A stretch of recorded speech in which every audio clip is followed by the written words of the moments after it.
Measurement of rainfall using rain gauges. So last class we studied what is precipitation. It is otherwise known as rainfall. And we also studied the types and forms of rainfall. Now in this class we'll be studying measurement of rainfall. So how will you measure the rainfall? Rainfall and other forms of precipitation are measured in terms of depth. The values being expressed in millimeters. So in you might have heard in news saying this area receives so much of or so much millimeters of rainfall, or that particular area receives 100 centimeter rainfall. The usual way to denote, or the usual unit to express rainfall is millimeters.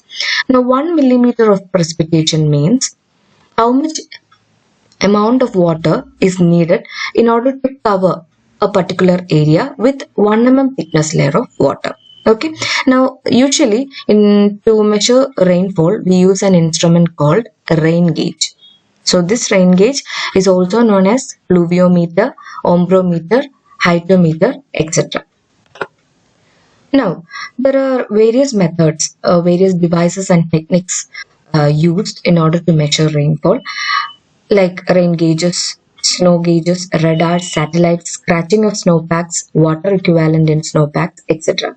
But the standard method we follow here is rain gauges, and this is the only thing you have to study in your syllabus. Okay. Now coming to the rain gauges. What are rain gauges? They are most commonly used for the measurement of precipitation. It can be either in rainfall form or snow form. So you can see the pictures of rain gauges here. This is a standard rain gauge and this is a weather rain gauge. The mechanism in both are same. Okay. Now there are two types of rain gauges. One is non-recording rain gauge, which is otherwise known as Simon's rain gauge, and the second one is recording rain gauge. Okay, so non-recording rain gauges, the main difference of both is nothing but this recording rain gauge can continuously record the the rainfall which is happening the consecutive days, like cumulative rainfall. Okay, but in a non-recording rain gauge it can only measure the precipitation or the rainfall in one particular day. Only the 24 hours precipitation can be recorded using non-recording rain gauges, but recording can record cumulative rainfall. So that is the main difference between both. Now under recording rain gauges there are three important types: tipping or tilting bucket type, weighing type rain gauge, and floor type rain gauges. Okay, now we'll be studying the type of the non-recording rain gauges and the type of recording rain gauges. Now I'm starting with non-recording rain gauges. As I said earlier, it is also known as Simon's rain gauges. So this is the figure of a standard non-recording rain gauge. So I'll be explaining this figure. These are the figures you should practice. Now this gauge, it consists of a funnel. You can see a funnel here. It has a sharp edged rim of 127 mm. 127 mm diameter, then a cylindrical body, then a receiver. This receiver has a very narrow neck and should be sufficiently protected from radiation to minimize the loss of water from the receiver due to evaporation. Now the funnel slope should be at least 45 degrees. Now the rain falling into the funnel is collected into the receiver, kept inside the body, and is measured by means of a special measuring glass. You can see the measuring glass here. Usually this is supplied along with the rain gauge. Okay, and it is also graduated in mm. So this receiver will be having a capacity of 175 mm of rainfall, and in regions with very heavy rainfall, these rain gauges with receivers of 375 mm or even 1000 mm capacity can be used.